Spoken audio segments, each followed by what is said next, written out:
আসসালামু আলাইকুম। আমি মোহাম্মদ ইমরান। আগামী 12 তারিখ অনুষ্ঠিত হচ্ছে ত্রয়োদশ জাতীয় সংসদ নির্বাচন।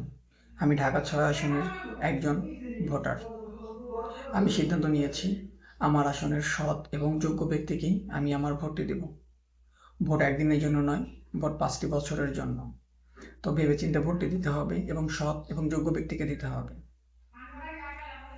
আপনার একটি ভোট পুরো বাংলাদেশকে নতুনভাবে বিনির্মাণ করতে পারে এবং এর সাথে অবশ্যই গণভোটে হ্যাঁ দিবেন।